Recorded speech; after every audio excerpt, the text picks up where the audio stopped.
feel to be able to work at home, frankly, like after a long day of contributing to a film, to be able to go home to your friends and family is really nourishing. The first year that these awards were held, only one film qualified, and that was The Artist. This year, there are 3, and city leaders say they're taking steps to make it possible for even more award-worthy films to be made in Hollywood. At 1600 Vine, I'm Anita Bennett for LA This Week. And with the Academy Awards just days away, Anita Bennett continues her coverage with the special report, a look at just what award season means for the LA economy.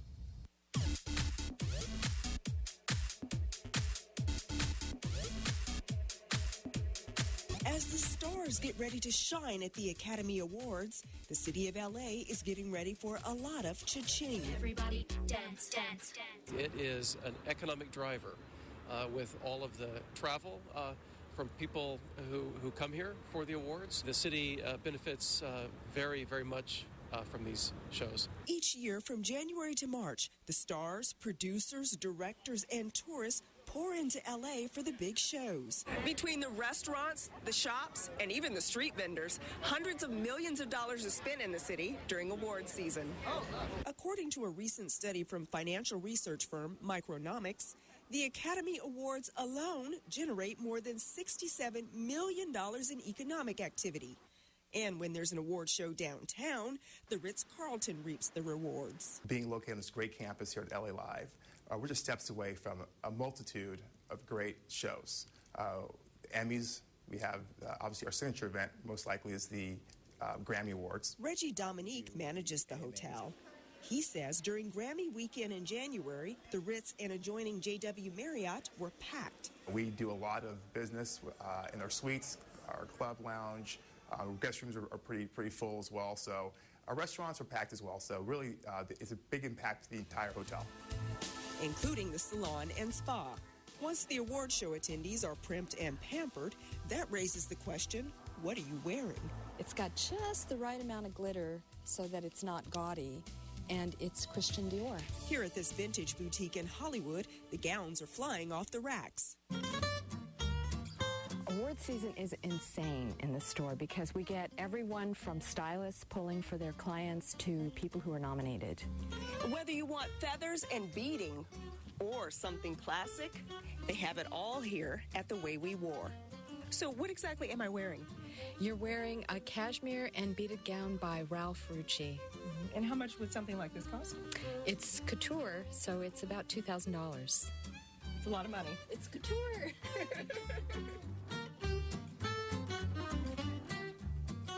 But all that money means more sales tax revenue flowing into city coffers. They all bring revenue and a lot of hotel transit tax as well. So it's a wonderful thing, and we need to continue to support that. Revenue that in turn goes towards filling potholes and other city services. In Hollywood, I'm Anita Bennett for LA This Week. The Academy Awards will take place at the Dolby Theater on Sunday, March 2nd.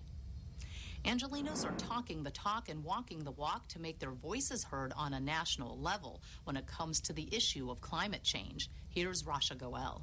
While going green and addressing the climate crisis have been ongoing initiatives here in Los Angeles and throughout the country, activists and city leaders say action must be taken now. We're talking about severe threats faced by human beings and other species across the globe. And that's prompted 22-year-old Michael Zambrano from Pomona to join others in walking the Great March for Climate Action on March 1st. I'm looking forward to just impacting different families along the way and different smaller communities. I know living in the bigger cities, we hear a lot about going green and the movement and renewable energy, but it doesn't seem like it reaches the smaller communities so much. So I feel to bring that in and learn from them also. The Great March for Climate Action aims to create awareness among voters and leaders on the urgency of the climate crisis. The Great March for Climate Action will start at the Port of Los Angeles in Wilmington and continue into Washington, D.C.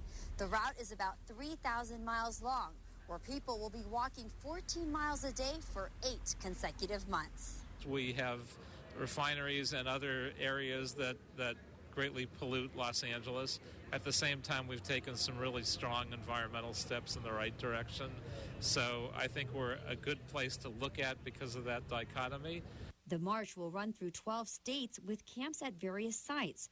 Organizers say there are numerous ways to get involved. It really will be, an opportunity to, if you can't march, to come see the campsites, or if you can march for a day, an hour, a week, a month. The Great March for Climate Action is expected to be one of the largest coast-to-coast marches in American history. In downtown Los Angeles, I'm Rasha Goel for LA This Week. For more information on the march or to sign up, go to climatemarch.org. Angelenos are coming together to take part in a worldwide movement that aims to end violence against women.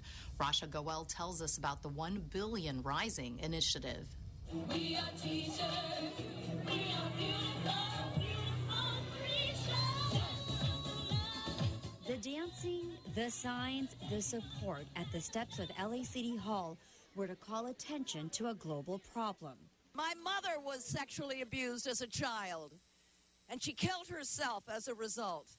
Jane Fonda, an actress and philanthropist, shared her experiences with sexual violence and abuse. She was among the supporters of the 1 Billion Initiative Los Angeles, a campaign calling attention to rape and violence against women globally.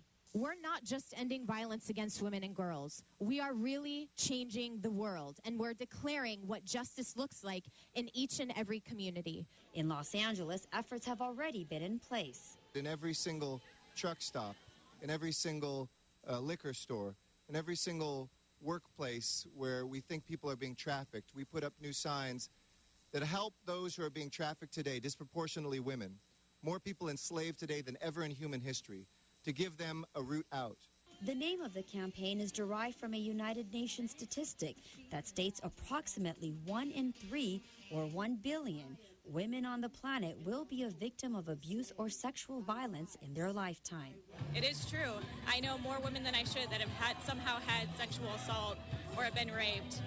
And luckily for me, it's never happened to me, but I don't want it to happen to anybody. It's a man's issue and a woman's issue. It's a human rights issue. I'm Rasha Goel for LA This Week. The 1 Billion Rising movement started last February when people in 207 countries rose and danced in public gatherings to demand an end to violence against women and girls. Well, the start of a new year also means paying taxes from the year before, and the mayor got residents prepared to file taxes by launching free workshops on how to claim some of those hard-earned dollars back from Uncle Sam. This summer, I'll be working a full-time job, trying to save up for a car. That way I can drive myself to school, back to work, and then back to my house. Jose Morales will graduate Fremont High School this summer with plans to head to Santa Monica City College and hopes of transferring to UCLA. For him and others like him and their parents who may struggle to pay the bills, the mayor has launched a comprehensive campaign called Investing in Working Families, aimed at getting the word out to all Angelenos about free services available to them. Over the span of the next 2.5 months, Los Angeles will host more than 60 workshops. 21 at family source centers, and 42 at high schools. Those workshops, launched on February 1st, have been and will continue to offer free services, including helping families file taxes, apply for financial aid, and even helping undocumented students apply for deferred action. Regardless of your age, your income, your grades, or immigration status, when it comes to financial aid, there is some assistance for everybody. The workshops will also come in handy this tax season, assisting families to claim their earned income tax credit. And that could mean a maximum of $6,000 back in their pockets. I help a lot. Tough times. There are many people who leave money back with the federal government or with state government, and we need to make sure we empower them with that education. And with education on the resources available to them, the hope is families and students like Jose will be able to achieve their goals that much easier. My dream's always been to be a police officer and help out my community and move up to be a detective. Other services include helping families enroll in Covered California and connecting unbanked individuals to low-cost checking and savings accounts. Go to freetaxhelpla.com for more information on these free workshops. LAX hopes to recruit the airport workers of the future today. The airport recently hosted something of an open house for dozens of LA students at its annual Job Shadow Day. Anna Marcos was there. Kira, a bomb detection dog with the Airport Police K-9 unit, helped warm up students at this Job Shadow Day at LAX. About 100 middle and high school students spent a day shadowing mentors in every area of airport duty, from operations to airline management to FAA administration, TSA and customs, and yes, the Airport Police K-9 unit. When you do apprehend a suspect, it's always rewarding to bring in a bad guy or locate a dangerous device to keep everybody safe. What I found interesting today at the LA airport is that I got to see the different planes and what FAA was about. LAX does have a Gateways internship program in case any of these students are interested in an airport career once they reach high school. Mentoring at Job Shadow Day gives the student a chance to test drive their career choice, and it also ensures that we have a trained aviation workforce going into the future. So, were there any takers? I'm kind of stuck to my goal of being a forensic doctor. I wouldn't want to deal with any airplanes. What I wanted to do was become the president. I want to be a basketball player and an architect. So no airplane jobs for you? Well, I would like to get on a private jet when I'm playing basketball. Well, I saw the people in the cubicles, and they had like about 4 computers in each station watching all security, and I thought that was really interesting. Is that something you might want to do? Yes. Make that one potential LAX aviation recruit for the books. I'm Anna Marcos for LA This Week. Schools that took part in Job Shadow Day included Westchester High, Orville Wright Middle School, St. Bernard High School, and Albert Monroe Middle School. City crews are at it again on a mission to fill potholes in the North San Fernando Valley. Gil Reyes reports on round 2 of Operation Neighborhood Blitz. Relief ahead for drivers in North Granada Hills, Porter Ranch, Chatsworth, and Northridge. Pothole repair is on its way if it hasn't arrived already, and residents can thank themselves. It's a great idea, and it also shows that Mayor Garcetti and his administration are very open and transparent and willing to talk and be with the neighbors and the community. It's round 2 of Operation Neighborhood Blitz. A simple idea, really. Instead of searching for problems, the Bureau of Street Services simply asks neighborhood councils where repairs are needed. Crews go to work ASAP. In a city this big, the people who know are the ones who live and work right there by these streets. You can help us do things faster and better. If we spend less time with city workers trying to find those potholes, that means there's more time they can spend repairing those potholes. It increases the influence and the power and the participation of the neighborhood councils. It really does bring city services to your doorstep. The first round, launched over the summer, filled 15,400 potholes in 6 months. When we started the program, we knew that we could create this great collaboration effort, but we didn't know how successful we were going to be. Residents can also report potholes by calling the city's helpline, 311, or using the My 311 app. In Granada Hills, Gil Reyes for LA This Week. Street workers are also expected to fill potholes in North Hills, Mission Hills, and Panorama City on this leg of the Neighborhood Blitz. A change in the way LAPD officer-involved shootings are reviewed. Broadway downtown is taking away a car lane in favor of more pedestrian space, also how to respect yet regulate street memorials. These stories and more in City Beat. The Los Angeles Police Commission has voted to adopt new language to existing policy that will allow the commission to consider an officer's decision to pull the trigger to his actions in the moments leading up to the shooting. The Inspector General recommends that this matter be corrected by clarifying the policy to include that adjudicators may consider, quote, the tactical conduct and decisions leading up to the use of deadly force. While the commission says it already looks at decisions and actions taken by officers prior to a shooting, Commissioner Robert Saltzman calls the clarification in the language of the policy significant. As Councilmember Jose Huizar's Bringing Back Broadway initiative celebrates its 6th anniversary, work to remove one lane of traffic in favor of expanded pedestrian areas has begun. Phase 1, which is expected to be completed by the LA Department of Transportation by summer, is being referred to as the dress rehearsal. That's because quickly installed materials are being used to reconfigure the road from 4 to 3 traffic lanes, while funding is secured to achieve the permanent build-out of the full-scale project during Phase 2. Councilman Huizar says the project shows the kind of commitment needed to reestablish the historic Broadway corridor as a premier destination for all Angelenos. The LA County Board of Supervisors has approved $4.1 million to pay for the restoration of the historic Fort Moore Pioneer Memorial Monument. While the monument is the property of Los Angeles County, the city of Los Angeles has also earmarked funding for the restoration of this often forgotten historic resource on Hill Street.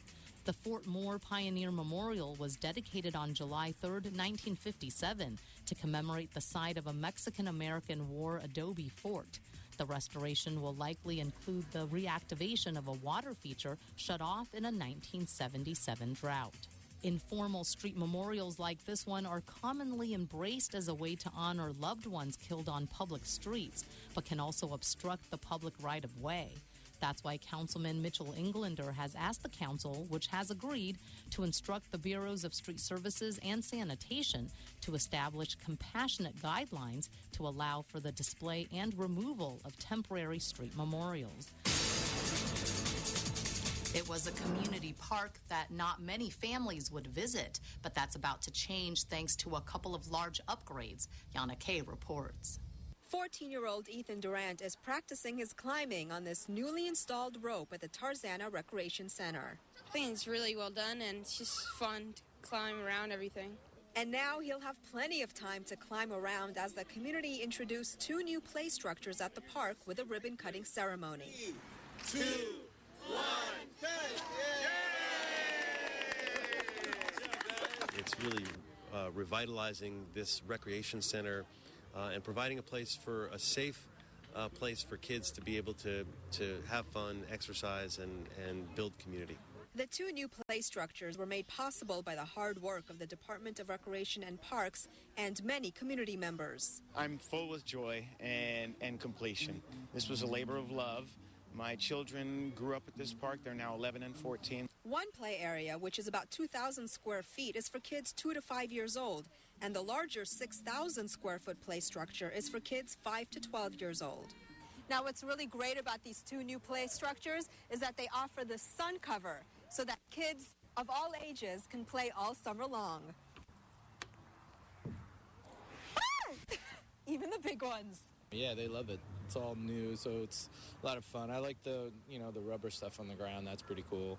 Something new at the park that'll get everyone on their feet. I'm Yana Kay for LA This Week. Park officials say they are working on a plan to offer movie nights during the summer. And in this week's list of things to do, a Sunday hike, an exhibit that looks at the history of LA's Central Avenue, and the San Pedro Art Walk. The hikes led by Griffith Park Ranger Ernie Ibarra for the next few months will be held on Sundays. And the next one will be on Sunday, March 2nd at 8 a.m. from the Griffith Park Observatory parking lot to Trails Cafe and then back on the same path. The hike is a 2.5-mile intermediate hike. Bring money to purchase food at the cafe or pack your own meal. The observatory is located at 2800 East Observatory Avenue. Dogs are welcome but must remain on leashes at all times. Details can be found at Ranger Ibarra's Facebook page, which is facebook.com/Ranger Ernie. Catch a free photo exhibit at the Los Angeles Central Library highlighting the history of African-American musicians and jazz clubs along Central Avenue in Los Angeles. The exhibit, part of the city's month-long celebration of African-American heritage, is on display now through Friday, February 28th. Central Avenue was the heart of the African American community in Los Angeles from the 20s to the 50s and the heart of the rhythm and blues and jazz music scenes. The Central Library is located at 630 West 5th Street. For information, go to lapl.org.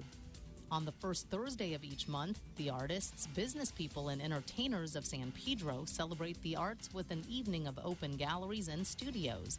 Called the San Pedro Art Walk, the monthly event also features street vendors and live music in the downtown San Pedro Arts District.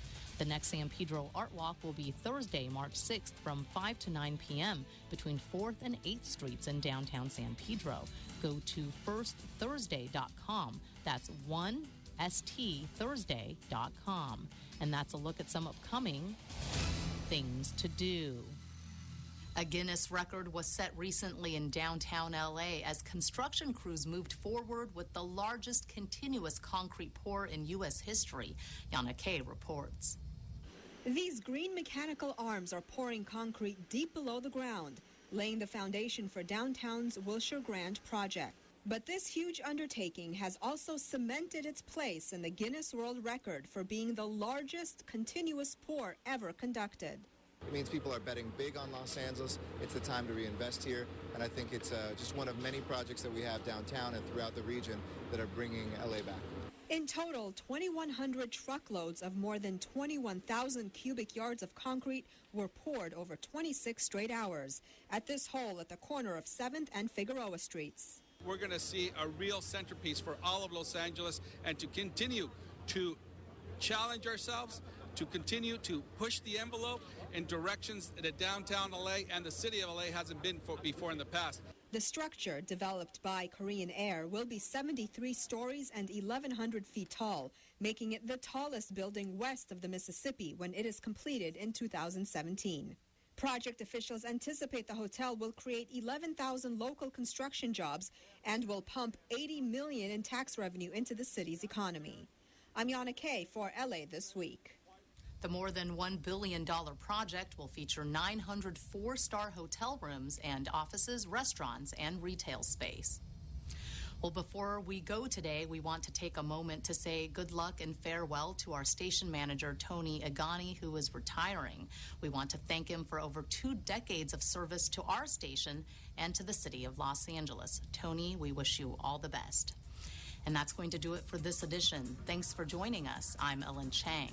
A reminder that you could catch us online at lacitywiew.org. You can also follow and like us on Facebook. We'll see you back here next week for more of LA This Week.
Today, there are over 50,000 homeless people in Los Angeles.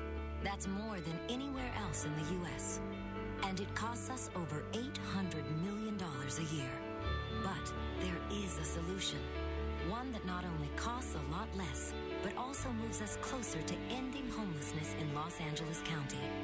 And it's easier than you think. Take one homeless person. Put them in a place they can call home. permanent, supportive housing with neighbors like you.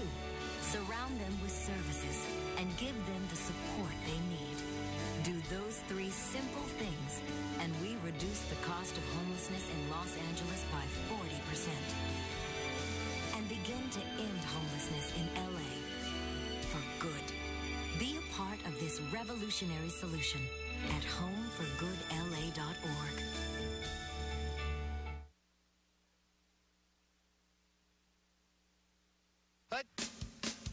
Hi, I'm Craig Irwin in Los Angeles. Hi, I'm Trenton Irwin, and you're watching LA City View, Channel 35, our city, our channel.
Good morning.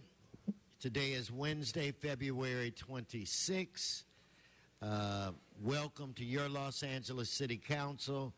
This council meets every Tuesday, Wednesday, and Friday at 10 a.m. All are welcome. Mr. Clerk, Mr. Clerk, I believe we have a quorum. Could you please call the roll? Blumenfield, Bonner, Buscaino, Cedillo, Englander, Fuentes, Huizar, Carrasco, Crocorian, Labange, Martinez, O'Farrell, Parks, Price, Wesson. 10 members present and a quorum, Mr. President. First order of business. Approval of the minutes. Biden moves, O'Farrell seconds. Next. Commendatory resolutions for approval. Labange moves, Martinez seconds. Would it be appropriate to go through the agenda at this time? Yes, sir. Mr. President, there are requests from the Department of Building and Safety to receive and file item 1A inasmuch as the lien has been rescinded, and to continue item 1B to March 5th. Further, there is a request to refer item number 7 back to the Planning and Land Use Management Committee. Okay, so without objection, so ordered. That brings us where? Mr. President, that brings us to items 1 through 5. They're items noticed for public hearing. We do have cards on items 1 and 5. Okay, so let's prepare to vote on the remaining items. I see no speakers in the queue. Madam Clerk, open the roll, close the roll, tabulate the vote. 10 ayes. And Mr. President, pardon me, sir.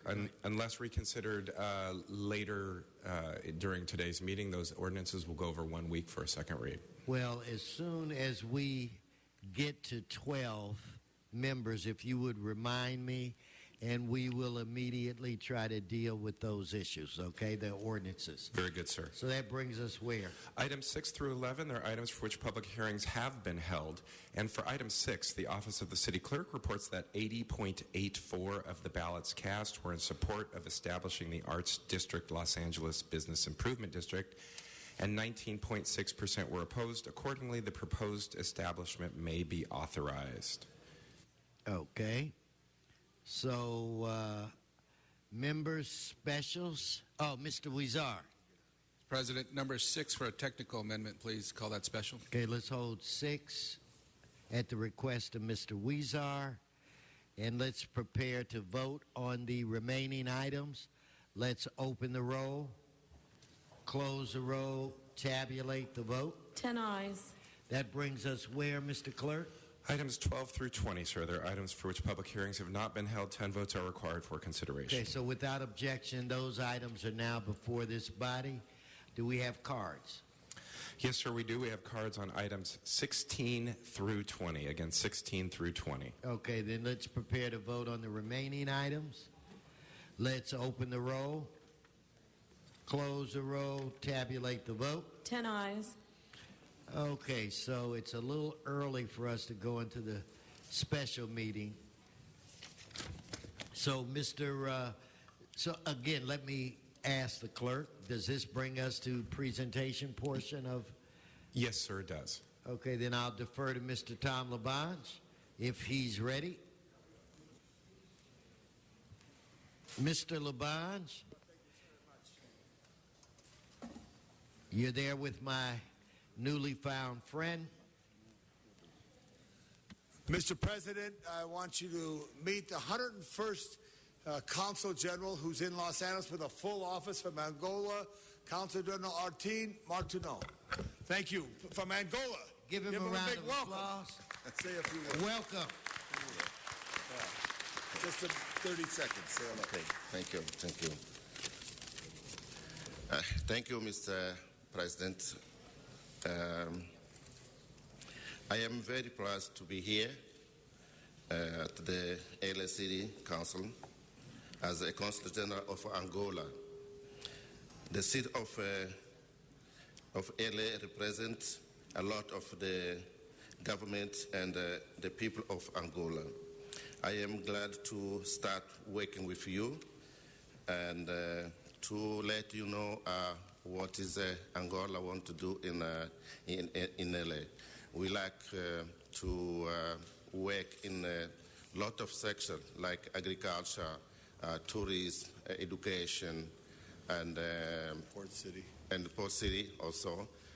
So I would like to interact with the business people in LA and invite them to work in my countries to make a friendship of the businessmen from Angola and the businessmen of LA. So that is my portfolio here. Thank you very much once again. Thank you. And Mr. Thank President, you. Well, wait, Mr. Labange, I do want to welcome you myself and say that we look forward to working with you. Mr. Fuentes. Thank you, Mr. President, y bienvenidos, Consul, a esta oficina del Ayuntamiento de Los Ángeles. Mil gracias por su esfuerzo y su amistad, no nomás a nosotros, pero a la comunidad latina. Gracias. Gracias. Very good, very good, very good. Okay, Thank you so Mr. much. Labange. And Mr. Koretz, I just wanted to let you know, Mr. Koretz, his new office is located in your district on San Vicente, right near Whistler, the consulate of our great country of Angola. Thank you, Mr. President. Thank you. Thank you so very much. Good job. Is Mr. Bonin, are you ready, Michael? Okay. Now we'll defer to Mr. Mike Bonin.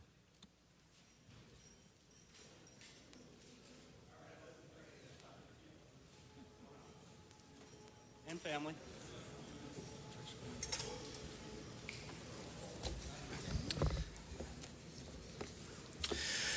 Thank you, Mr. President, and good morning, colleagues.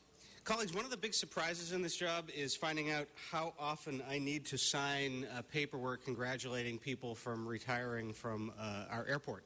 They're dropping like flies, and usually it goes by without recognition here in council, but this one I did not want to let go by without some official recognition. I have worked very closely for a number of years with Mike Feldman here, and he has been a remarkable public servant who has been crucial and instrumental into a lot of the great work that has been happening at that airport in the past couple of years. And so I wanted to rise today and honor him as one of the biggest behind-the-scenes players we have at that airport. For more than 3 decades, Michael Feldman has worked in the aviation field, and for nearly the last 5, he served as the Deputy Executive Director for Facilities Management at Los Angeles World Airports. His job has been crucial to our airport running efficiently. He's been responsible for the performance, the condition, and the maintenance of the airport and LAWA's other assets.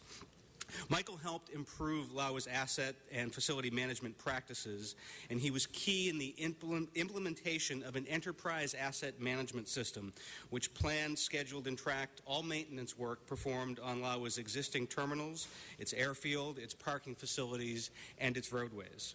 Michael hasn't just been keeping things running smoothly. He has actually helped lead the way in greening our airport and making it more sustainable and more environmentally friendly. He's helped bring history to Los Angeles International Airport. In 2002, he served as the airport's program manager for the historic delivery of the retired NASA shuttle Endeavour to the California Science Center. That was an incredible endeavor.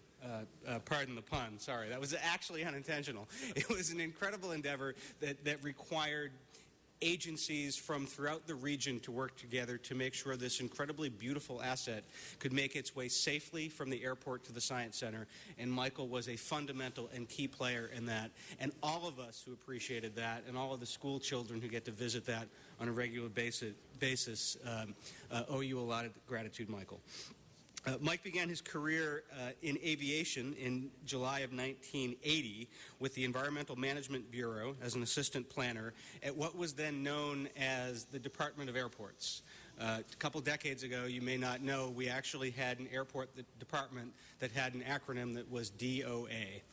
Fortunately, we have changed that as part of a rebranding of our airport. Michael's retiring soon, the end of next week, is it? Yes. And he and his wife, Trish, who's standing here with us, will be relocating to the Pacific Northwest, where he will join his family and anticipate the birth of their first grandchild. So even more congratulations on that. There are a lot of Angelenos who are never going to know how their lives and our airport and our environment has been made better by the work of Michael Feldman, but I want to make sure that all of us here today know that and give him a round of applause and thank him for his years of service. You bet. That is for you, but too. I'll say a few words. Thank you very much. Mr. Bonin and council members, thank you so very much for this honor. It's been my privilege to serve the city for all of this time. I want to really acknowledge the staff who make Los Angeles World Airports a great place to work. I especially want to thank my wife, Trish, of 37 years, for making my service possible. Thank you very much again. It's been a wonderful career in airports for the city of Los Angeles. Congratulations.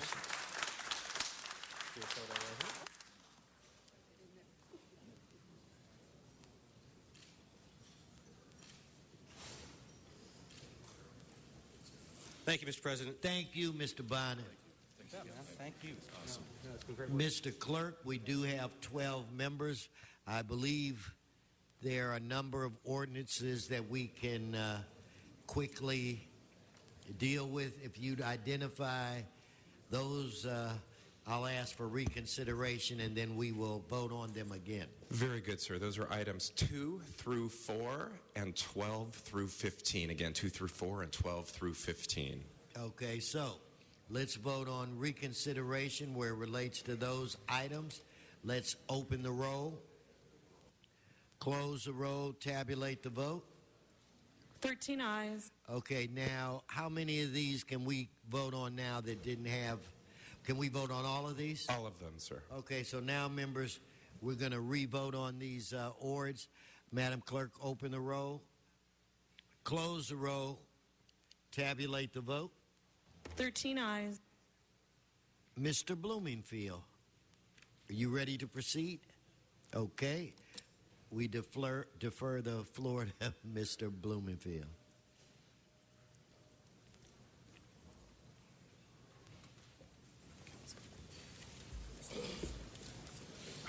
So, anyway, I guess call. And then if Mr. Bonin and Mr. O'Farrell want to join me from the ITA committee. Good morning. Good morning. Good to see you. Mark, how's it going? Good, how are you? Going back here, we've got a great...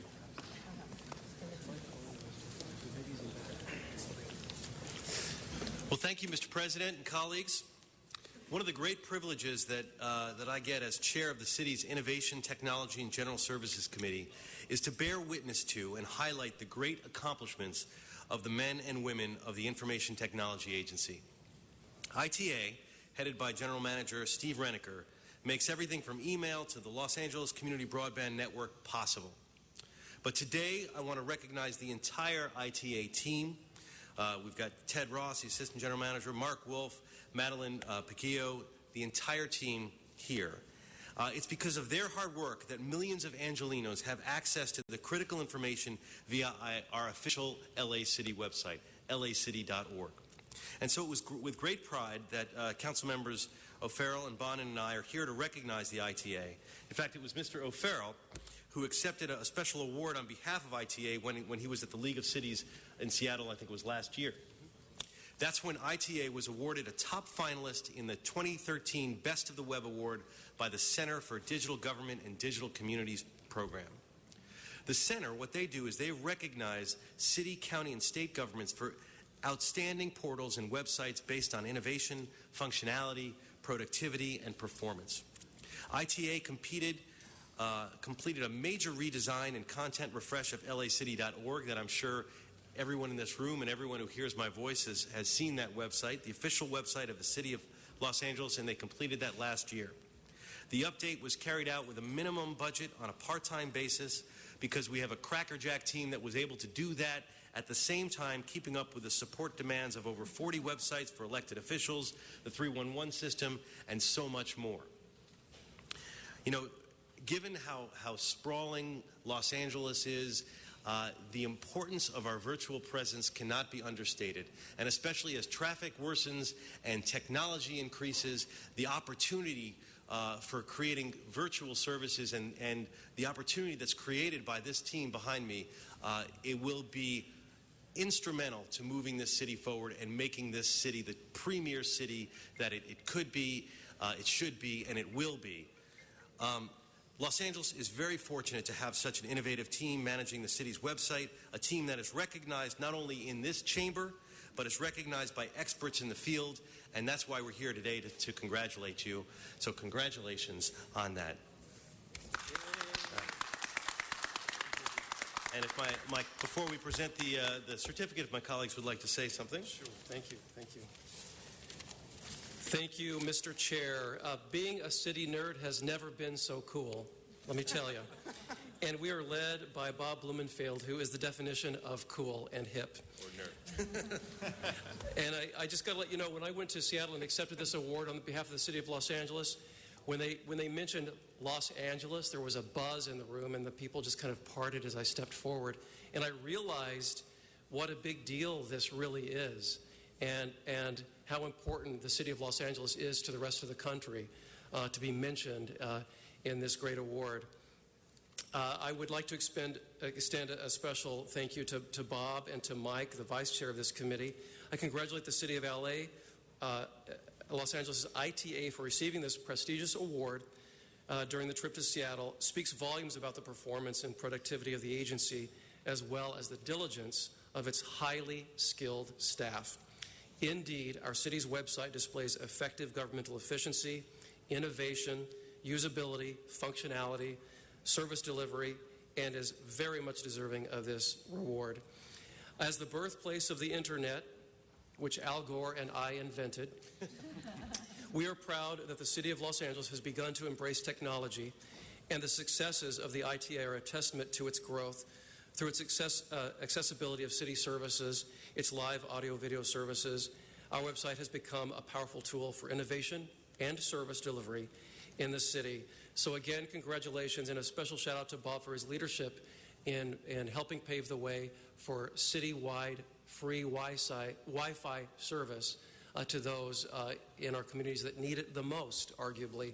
And if you'll just allow me indulgence for one quick second here is one of my constituents, Assistant General Manager Ted Ross here. 26 years ago, I coached him in gymnastics and at the Wilshire YMCA, Tom. And he went on to say that I was the best gymnastics coach he ever had, but I think for what he neglected to say is I was the only gymnastics coach he ever had. And I think he can still do a round-off back handspring, a kip, a swing to a handstand and a parallel bars. You know? So it's a great honor to be standing here and taking a little trip down memory lane as well. So thank you and congratulations, ITA.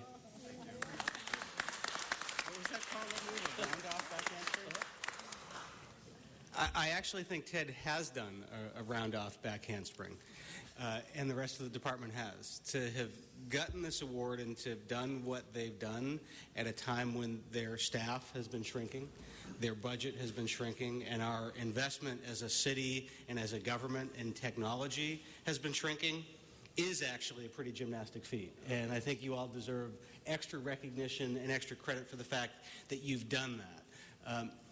For a very long time, you guys have been sort of the quiet embers trying to get a flame of technology and innovation going here in the city.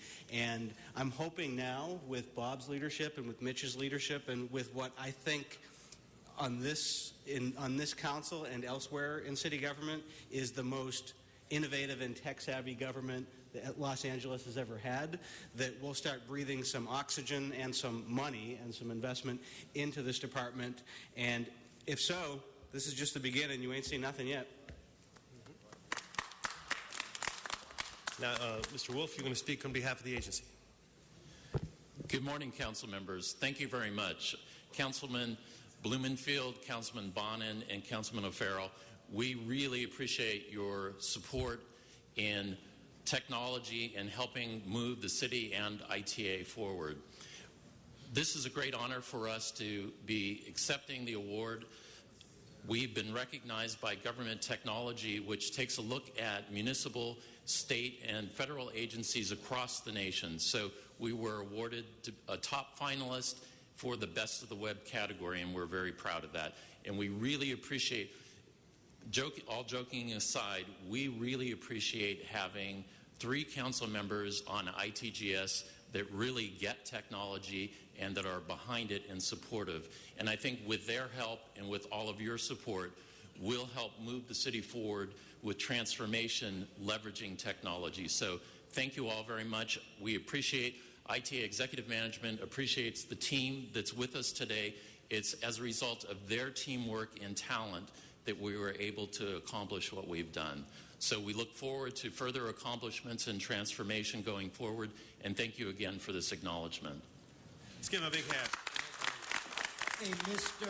Blumenfield, Bob, I'd like to recognize Mr. Labange before you proceed. Well, thank you very much to Ms. Blumenfield and the team, Mike Bonin, who looked better in a tie. I just command that. From that point, I'm just giving you a little coaching like Mitch was talking about, his guy. Mitch, you look good, but behind you, move over. Look at the staff. Look at their smiling faces because they knew they were awarded greatness, which is so important. That's what makes me proud about city employees. And I'm not a tech guy, but I know that tech matters. And I remember the Data Processing Bureau. I think it was at City Hall East. And they were big machines. And the first computers were big. Now we carry them in the palm of our hand.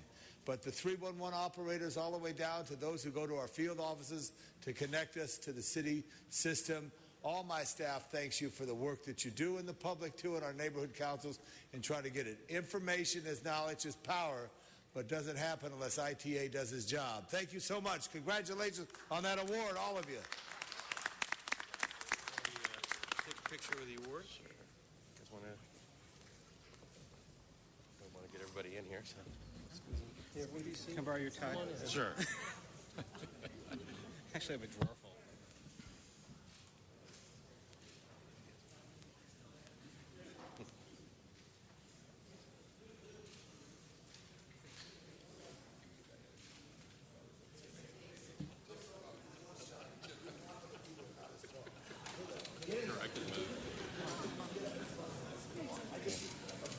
We go to the media room and do some pictures.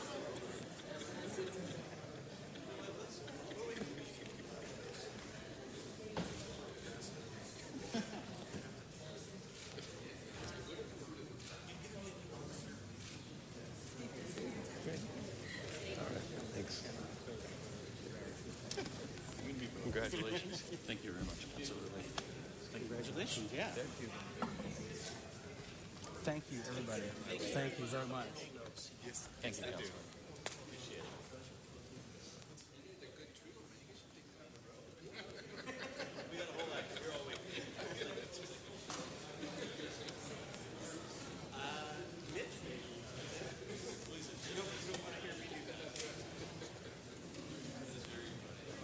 Okay, Mr. Clerk, again, congratulations again to our own ITS.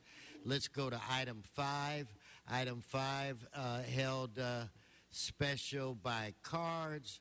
Mr. Walsh and Mr. Kala, if you'd please come forward.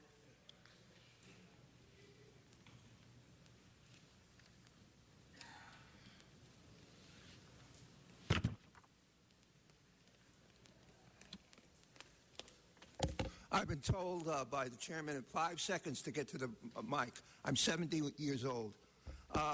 Cruelty to senior citizens by Herb Wesson. Number 5. Stay on the item.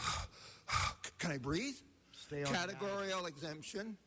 This concerns us. Remember, what categorical exemption means, and I don't give a damn whether they're listening to me, because you out there are listening to me.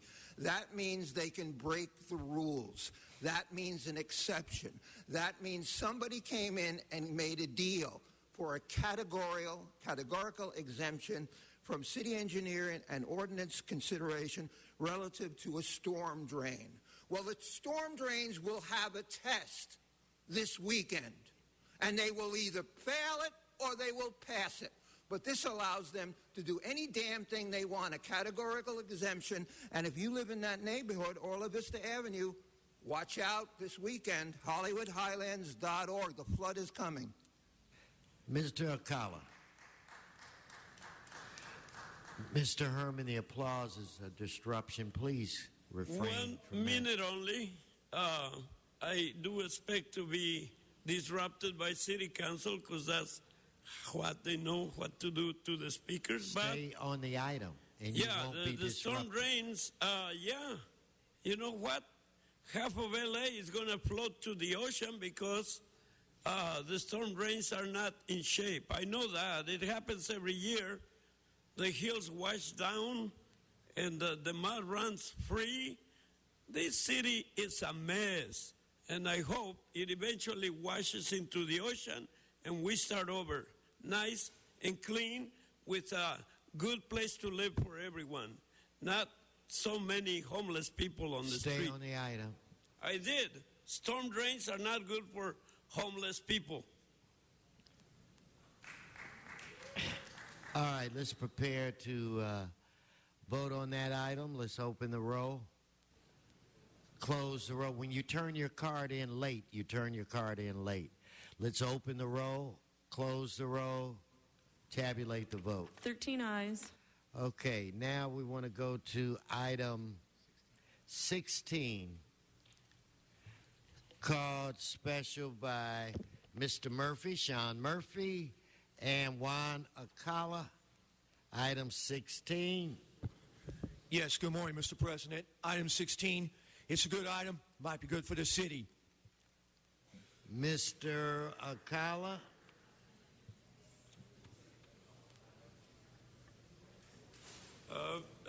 Only 1 minute, please. La Tijera Boulevard and Thorburn Street, Lighting District. Actually, homeless people don't need lighting. No, we're going to stay on the subject. Oh, Juan, that's right. please. On La Tijera, yeah. I've seen a lot of homeless people over there. But this concerns being able to see in the dark, mainly. How can you see in the dark if you don't have a good lighting district, right? But why do you keep sending bills to people that have a home, bills that don't even exist?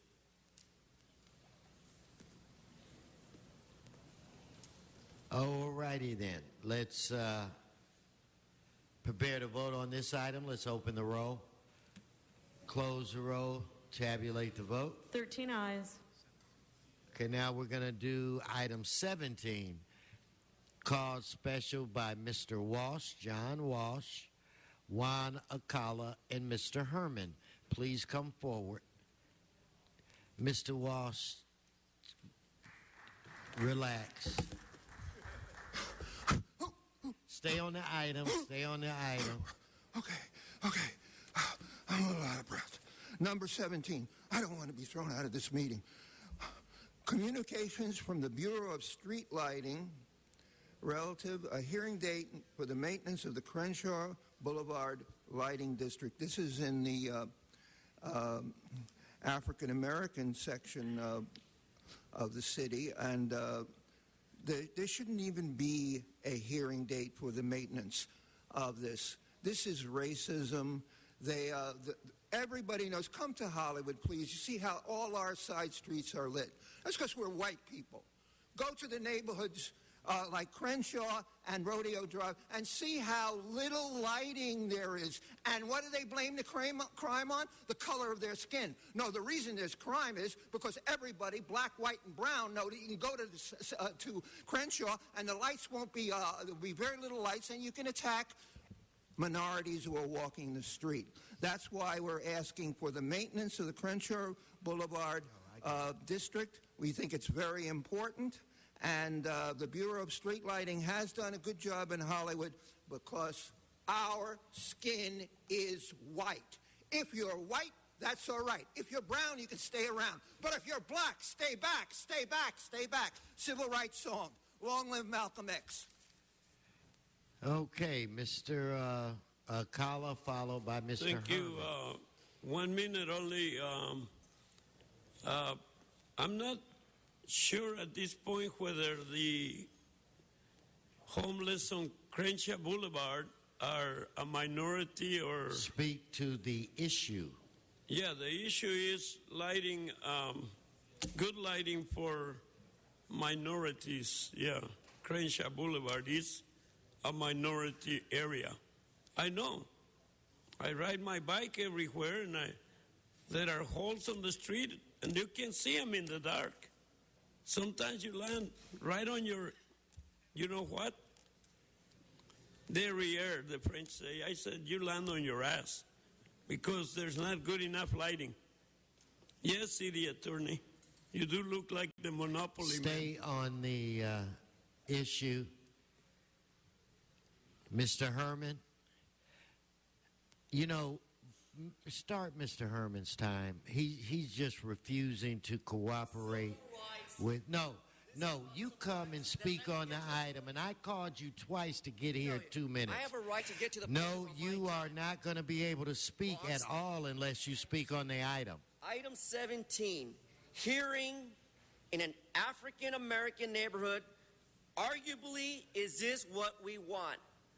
Racism for lighting. Every community, every district affected by poor lighting, more so in the African-American communities where we are what? Victimized by our color, by our race, and widespread discrimination. So I brought my light to show you how well our lighting is in Boyle Heights. Hollywood, we have lights, and John Walsh is right. How dare you say, go back and sit down, or let's run his time. Let's stay on the item. And going back to topic now, since you gladly like to okay, your time has expired. Thank you, Mr. Herman. Thank you. You're disrupting this meeting. Your time is over and has been. Okay, let's prepare to vote on this item. Let's open the roll, close the roll, tabulate the vote. 13 ayes.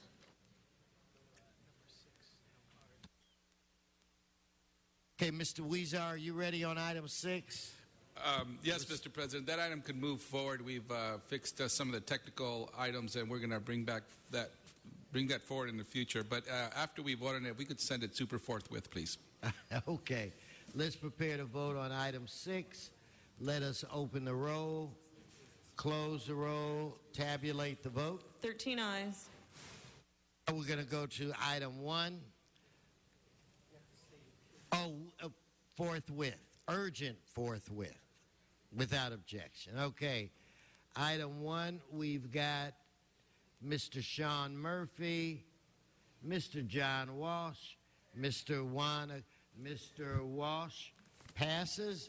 So we've got Sean Murphy and Juan Acala. Please come forward. Mr. President, pardon me. Before doing so, may we first reconsider item 1A and 1B?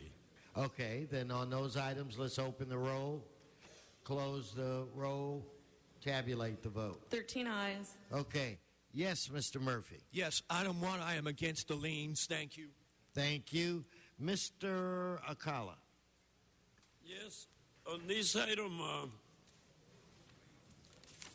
I wish to speak actually around. If I spoke on this item about 2 hours, it wouldn't even be enough, but I only got 2 minutes. And I say that on these liens, it's totally wrong for a city to be penalizing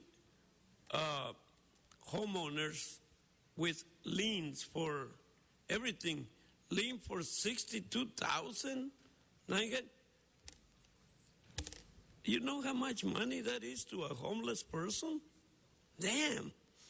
And how can the city be taking away from the citizens that pay taxes over and over and over? It isn't right. It's just not right the way you do business. And I'm talking about every city.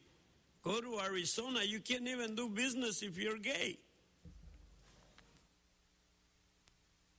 Thank you. Let's prepare to vote on this item. Let us open the roll, close the roll, tabulate the vote. 13 ayes. We'll go to item 18. And on 18, I have a card from Mr. John Walsh. Item 18, Mr. John Walsh. Mr. Walsh passes. Let's prepare to vote on that item. Let's open the roll, close the roll, tabulate the vote. 13 ayes. Now we'll go to item 19. Item 19, Mr. Walsh.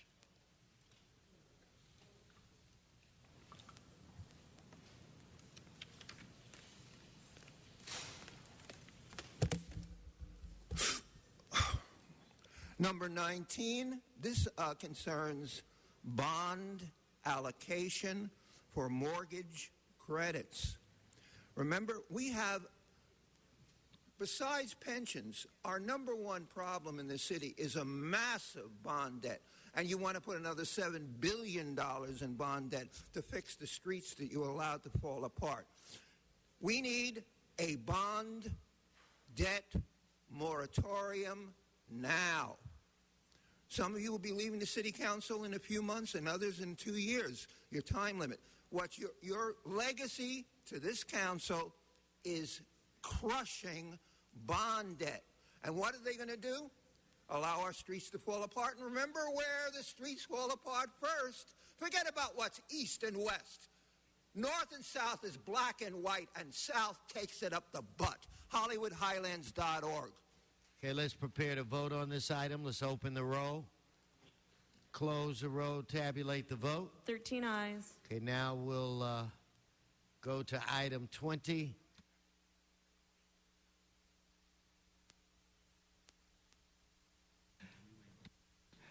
Okay, Mr. Walsh, Mr. Herman, Mr. Akala. Item 20. John Walsh, blogging at HollywoodHighlands.org or J. Walsh Confidential or tweeting at Hollywood Dems. Again, we're going to break the record. The other day, hit and run, one victim, 2 hit and run cars.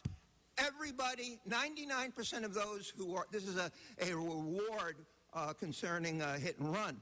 And this, I'm telling you right now, that nobody, you've seen the shirt I'm bringing here, it says snitches get stitches. Anyone who talks, and everybody knows, anyone who turns one of these people in will be killed. You're afraid of them too. And I'm telling you, the reason we are, and Buscaino said it and echoed me, copycatted me, we are the hit and run capital of the world because we are the liquor capital of the world.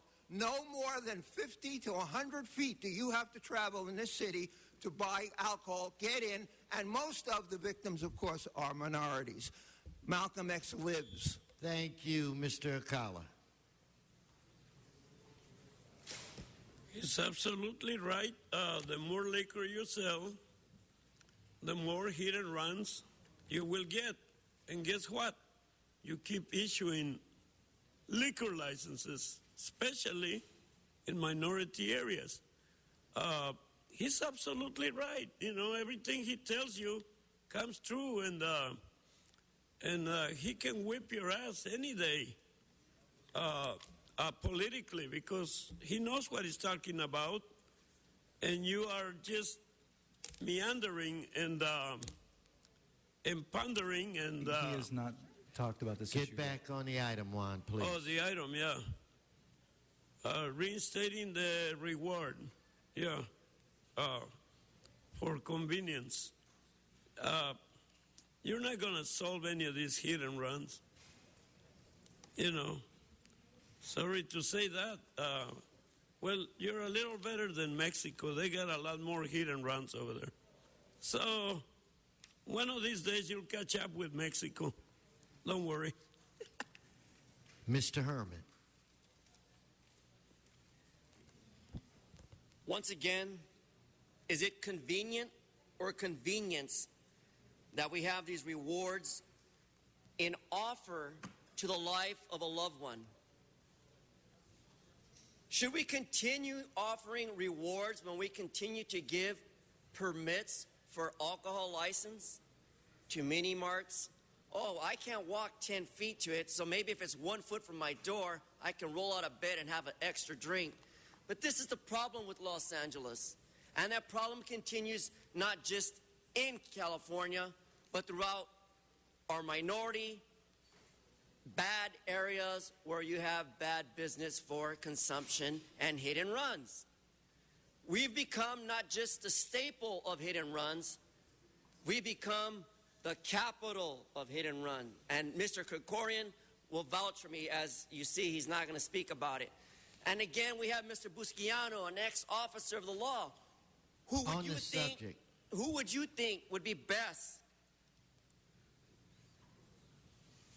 to offer a reward for $50,000? And yet, and if no one comes up to say, we discovered, then what do we do with this money? Does it go back to the general public account? Or do we squash it into a wallet of unexistence? So many times we find ourselves spoiled by our actions of legislation. And legislation is at fault, however you want to put it, Assembly Bill this, AB that. He is not talking about this item. Get back But on the let's get subject, back Mr. Herman. to the point, Mr. Krikorian and Mr. Busquiano. If you want to have an impact in saving a life, put some light on the real subject and defend the rights of all those. Thank you very much. Mr. Koretz, did I miss your name on the board? If so, I apologize. Thank you. I just wanted to respond to Mr. Akala's comments that he's certain that we won't get a response. I personally have had really good success offering rewards for hit and runs, and we have solved the quickest one in less than 24 hours after we offered the reward. So I think it is important to get the message out to people that if they do hit and runs, there's a reasonable chance that they'll be caught. And I think doing these rewards helps facilitate this, and sometimes we actually do catch them. So I think it's important for that message to be out there.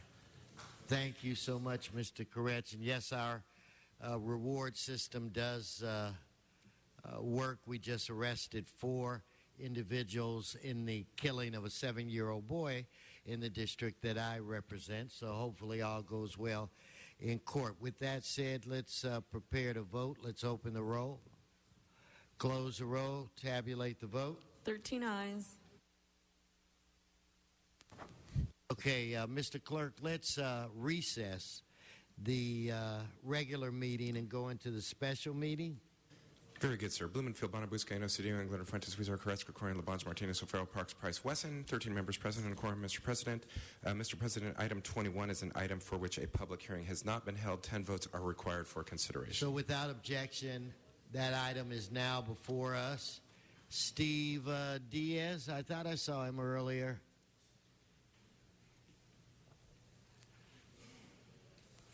Melvin Collins. I think it's a Leonard Woods. If you folks could please come forward.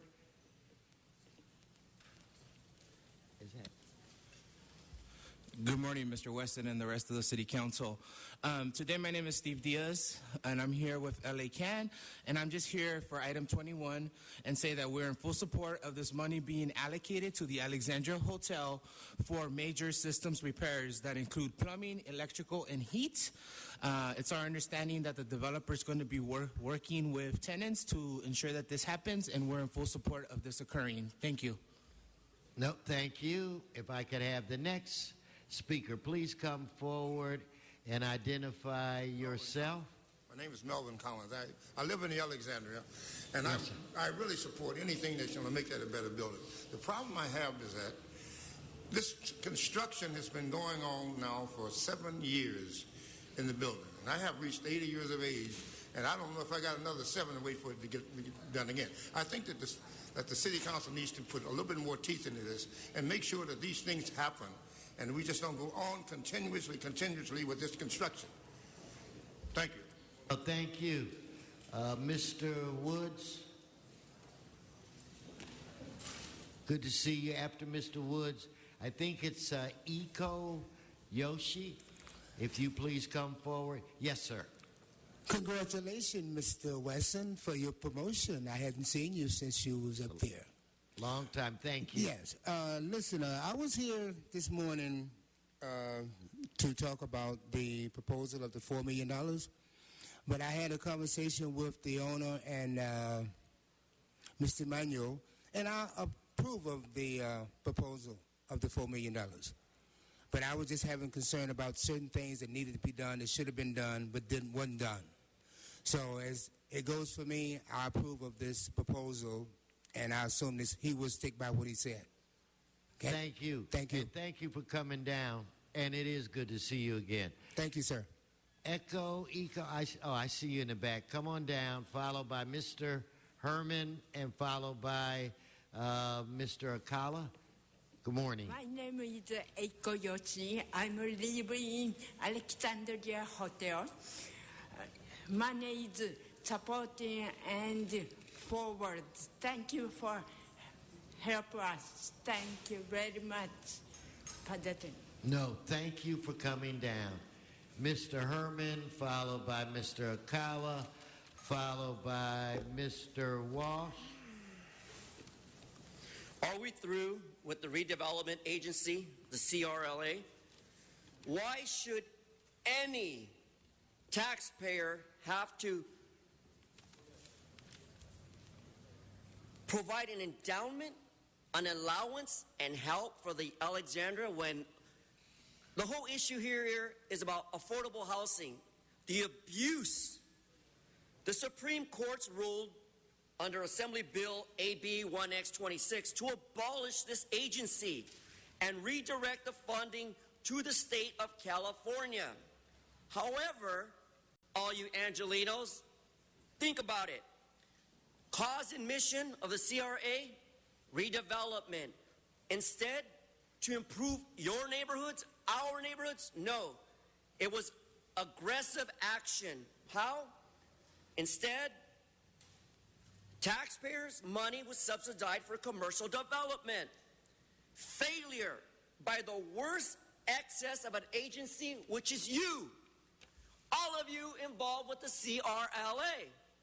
Mr. Weezer never used the money to repair our corridors. Let's have an investigation on that. And what's your entitlement to the CRA? None. Because you did not use your authority as administrators to correctly use the money of the CRA for this action. However, Alexandria Hotel is asking you for $4 million to make it look elegant for who? People who need homes? Homeless Americans that are on our streets today? And what about the Americans who come from war that don't have a home? Affordable housing should not be justified for this action, this motion, and this hearing. I object and strongly testify to that. Okay, thank you. Mr. Akala, please. Followed by Mr. Walsh and Yvonne Michelle Autry. I agree with Mr. Herman, and I agree with City Council, and I agree with the homeless people that are going to be benefited by this project. It looks good on paper, but didn't that guy say this has been going on for 7 years? Correct me if I'm mistaken, but a lot of your projects look good on paper, but they never get done. It's just a lot of hoopla.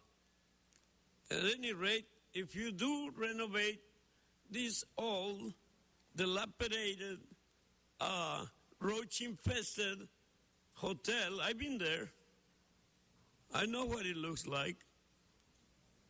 It's really a piece of crap. It really is. But if you make it a little bit better so it doesn't smell as bad, I guess that's an improvement. But I hope you really do it, because the whole city of LA really is a lot of crap. It really is. But you don't want to see it, look at it that way, but you don't want to see reality for what it is. You keep you keep just spouting off ideas in city council that are not even realistic to the majority of us. You keep making ordinances that make it a lot more difficult for people to live anywhere. Even a crappy hotel is better than nothing, I guess. Thank you. John? John Walsh, Dollhouse Walsh, blogging at HollywoodHighlands.org, or J. Walsh Confidential, tweeting at Hollywood Dems with a capital H. Let's take a careful look at what this is. This is $4 million transferred. This isn't a bond. This is a gift from the general fund commitment. Is the city going to do the work? No. That $4 million goes to something called Pacific Investments. Now, do they have a history of campaign contributions? Take a look at it. A transfer of $4 million. This is, in fact, a waste of our money. And you saw someone from the community who got up who wasn't being paid off, and he got up and said, this has been going on for 7 years at the Alexandria Hotel. Where are the safeguards for our $4 million? There are no safeguards. The money is being transferred from and now they're going to come back and ask you for $3 billion to $6 billion in bonds to repair the sidewalk in front of the Alexandria Hotel. It's out of control in this city. I was told to speak a little lower because all the reporters in the reporting room are trying to sleep. So I'll keep my voice down. They're all sleeping together. HollywoodHighlands.org says no on this $4 million, no, $1 million gift. They're not going to speak about it. It's in the bag. $4 million here, $4 million there. Before you know it, it adds up to real money. Not a dime for any hotel. And if you want to repair a hotel, you repair it and then hand the bill over to the hotel. This is shocking. HollywoodHighlands.org. Thank you. Yvonne? I'm going to ask that we don't keep the applause down in chambers, please. Thank you.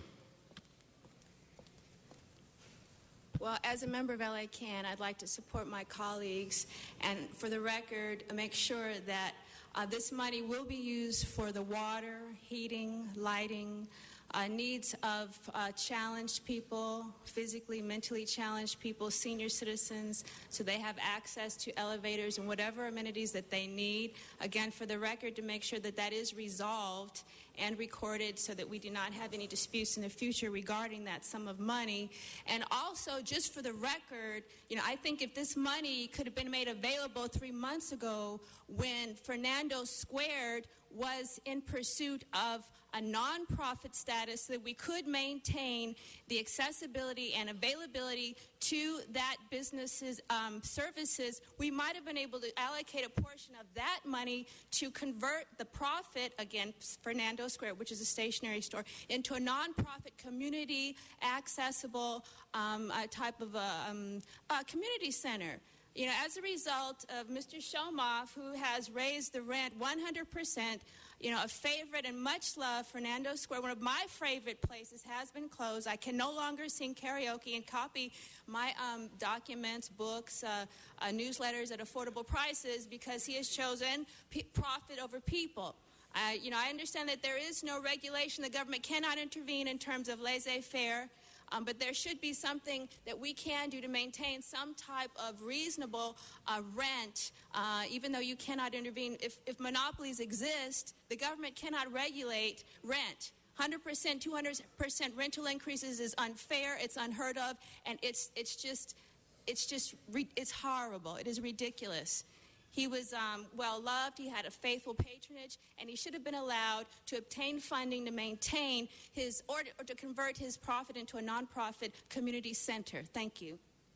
Thank you very much. Seeing no other cards, no members on the queue, we'll open the roll. Oh, Mr. Huizar. Thank you, Mr. President. Colleagues, all this item is doing is allowing us to fulfill our previous commitment that we've made to the Alexandria Hotel for a $4 million loan to upgrade that facility. As many of you know, the city is committed through its housing department to assist in providing housing for our low-income residents. And previously, we have a new owner here, so all we're really doing is allowing the new owner to take this loan and be the legal recipient of this $4 million loan.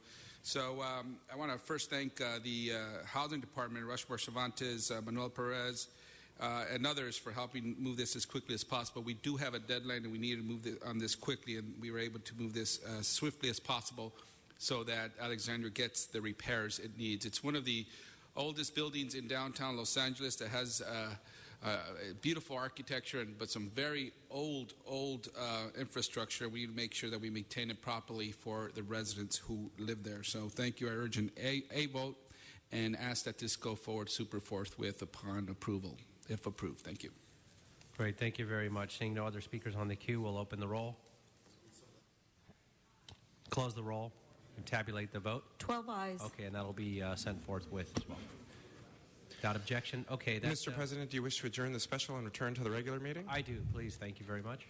Sir, that takes council back to general public comment. Okay, general public comment. If we can get 15 minutes on the clock for general public comment, according to the rules. And we'll go ahead and start with Ruth Tedesco.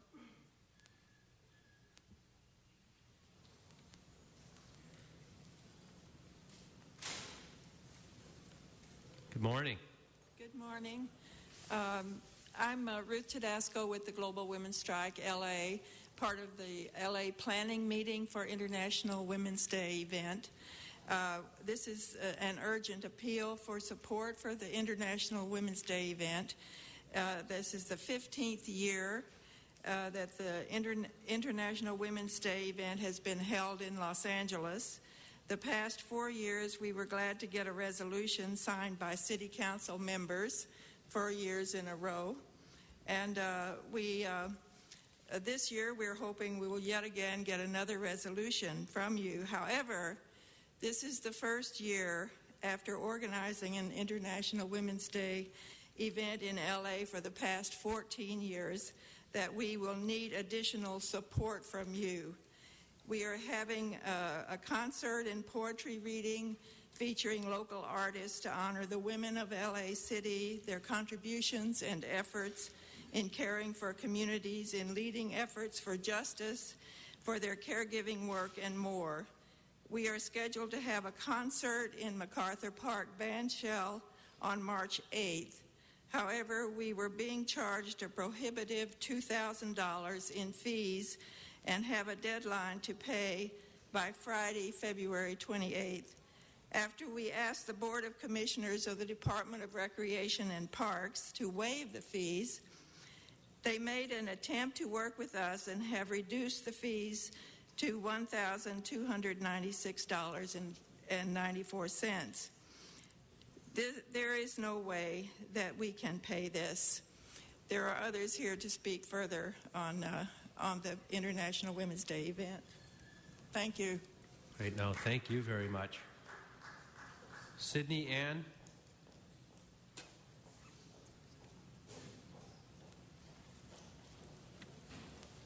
Good morning. Good morning, but I expected to. My name is Rosanna Campbell, and I'm on the second. I must be on the list. We wanted to go in a certain order, if that's okay. Go right ahead. Okay, thank you. As I said, my name is Rosanna Cambra, and I reside at the Herb Wesson District.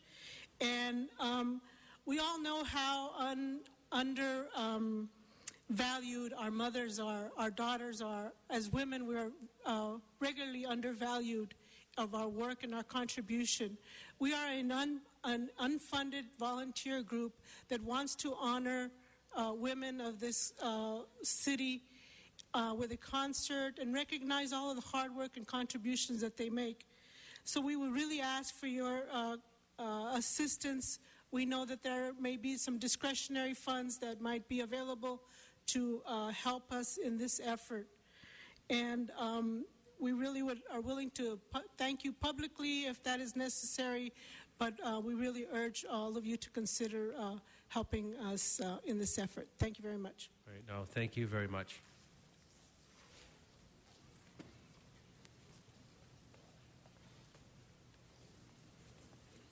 Morning. Good morning. I'm Sydney Ross Risden, and I'm from the Every Mother is a Working Mother Network, which is part of the planning group for this International Women's Day event. And the planning group represents a broad range of organizations and women's concerns, and it includes Alexandria House, California Families to Abolish Solitary Confinement, Californians United for a Responsible Budget, DCFS Give Us Back Our Children, Every Mother is a Working Mother Network, Food Not Bombs, Feminists Working on Real Democracy, Alex Sanchez, Executive Director of Hombres Unidos, Long Beach Area Peace Network, Martin Luther King Coalition of Greater Los Angeles, Military Family Peace Activists, No More Jails LA, Orange County Peace Coalition, Sin Barras, Bilal Ali, Statewide Coordinator for the Homeless Bill of Rights, Women of Color in the Global Women's Strike, the Global Women's Strike LA, Veterans for Peace Chapters 67 and 110. Our co-sponsors include Interfaith Communities United for Justice and Peace, the Women in Action Committee of UTLA, Anti-Racist Action, LA, California Coalition for Women Prisoners, Critical Resistance LA, International Action Center, Kid Village at Occupy LA, LA Can, Martin Luther King Coalition for Jobs, Justice, and Peace, Mujeres de Maíz, Topanga Peace Alliance, Western Regional Advocacy Project, and the Youth Justice Coalition. So you can see we represent a lot of concerns that women hold very close to our hearts. And the planning group has sent communication to each of your offices, as well as to the mayor, concerning this International Women's Day event and the fees, and we've not heard any response yet. With the Friday payment deadline coming upon us soon, women of LA, urgently need your concrete support. Thank you. Great. Thank you very much. Okay, the next name is Quasi. How are you? I'm good. How are you today? Excellent. Thank you. My name is Kwasi Nkrumah. I'm the co-chair of the Martin Luther King Coalition of Greater Los Angeles. We are part of the coalition that organizes annually to commemorate International Women's Day. And we wanted to speak out today and appeal to all council members, including the chair. And it's unfortunate that Mr. Wesson has stepped out, but we will be visiting offices today also to support making this event possible in a public park in our community. I'm sure you all are aware that there are 48 million American families on food stamps today. That's 1 in every 5 families. There are 1.7 million people who were recently cut off from extended unemployment benefits because of the failure of Congress to act to extend benefits during extended unemployment periods. High unemployment rates in our communities.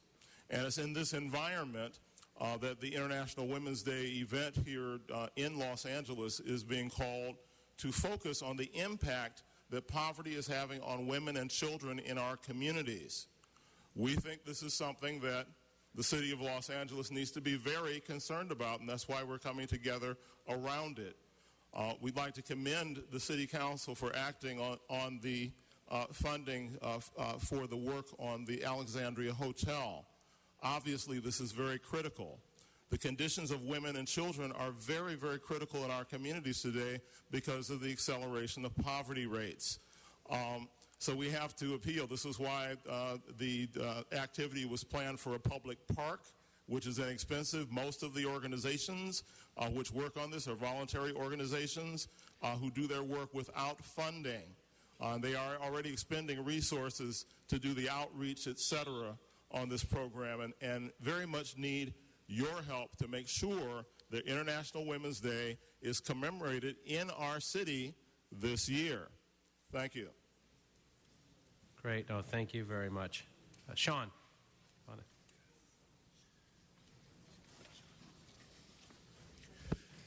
Yes, good morning. MTA is going to have a meeting tomorrow about the agendas and discussion of the issues. I heard the MTA is going to have a project, connecting line is going to be installed.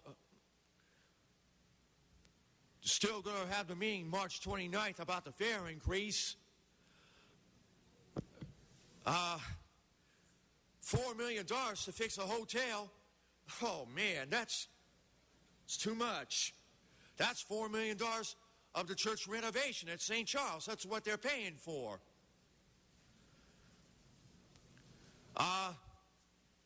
You know I'm going to be 50 in 2 months, the 24th. I hope we can have my birthday back, celebrate my 50th on my birthday eve. I'm letting you guys know because you're going to be on recess in a couple of weeks. Yeah, I'll see you. Thank you. Great. No, thank you. Brian Barajas.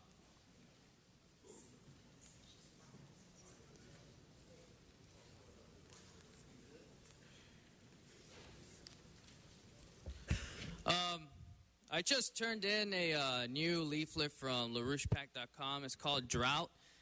Obviously, the situation with this water crisis is it's pretty bad. From the figures from USDA or from the California State Water Project, they're not allocating any water. Now, the solution that's on this document or leaflet that I just turned in, the solution goes back to North American Water and Power Project. The other is desalinization. But these are emergency measures which need to be taken fairly quickly. It's a food crisis, it's national security, so on and so forth. The other measure, if you want to take top down, you see the problem is that it's not that there's a dysfunction with Congress. There's also there is no presidency. You have to understand, Obama threw money at the issue. He's not a president. He then went golfing after he visited this California situation. This is not a president. He is owned thoroughly by Wall Street, and he will kill people under British orders, under the Queen. And so if you're not an American, you're not an American. And so I've been stating Glass-Steagall shut down Wall Street, get back to a national banking system as Alexander Hamilton initiated with George Washington. This is what Wall Street, this is what too big to fail, this is what they fear. People who understand what Glass-Steagall will do, like FDR did, people who understand this. So I turned this in and visit LaRouchePAC.com. Hey, Yvonne, come on up. Please, let's hold the no clapping or applause or booing during people's general public comment. Thank you. Yvonne? No longer here? Okay. Juan?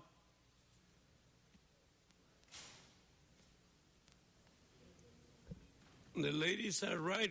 Why shouldn't you let them have a public park to have an event for women without having to charge them?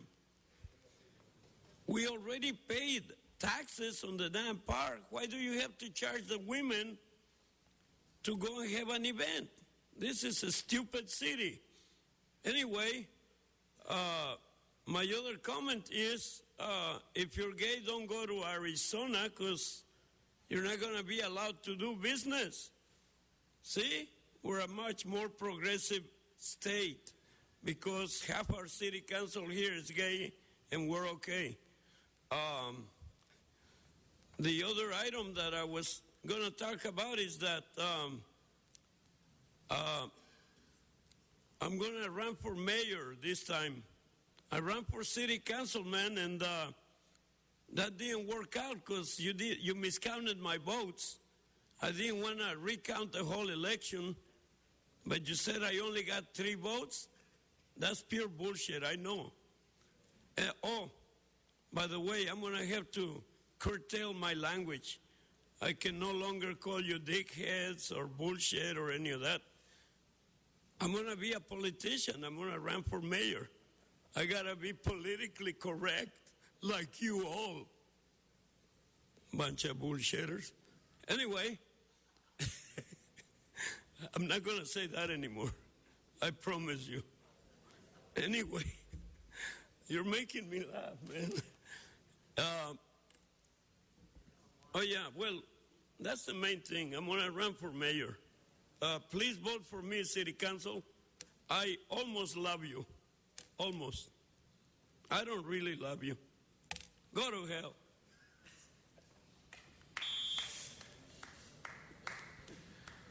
Thank you, Juan. John Walsh.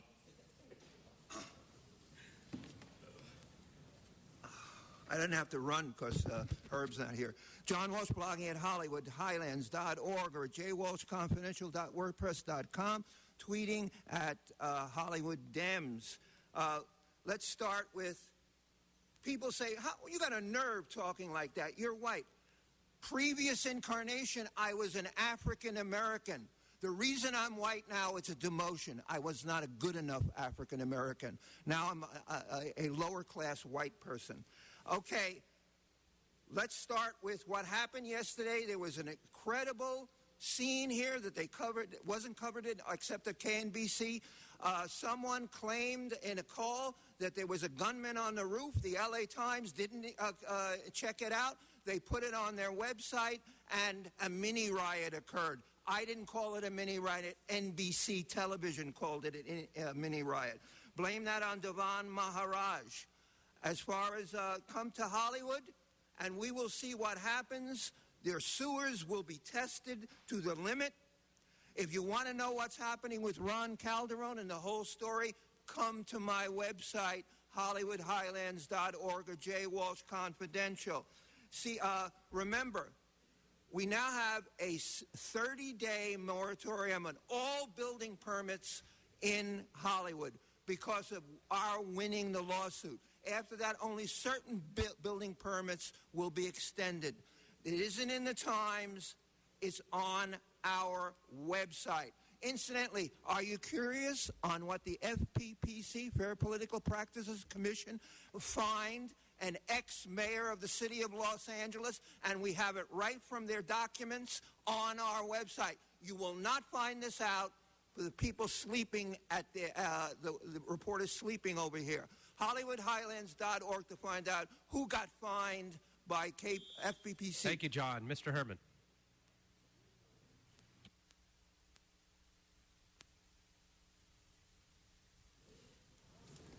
Angelenos and fellow citizens, how dare we justify the expenses once again under the CRA?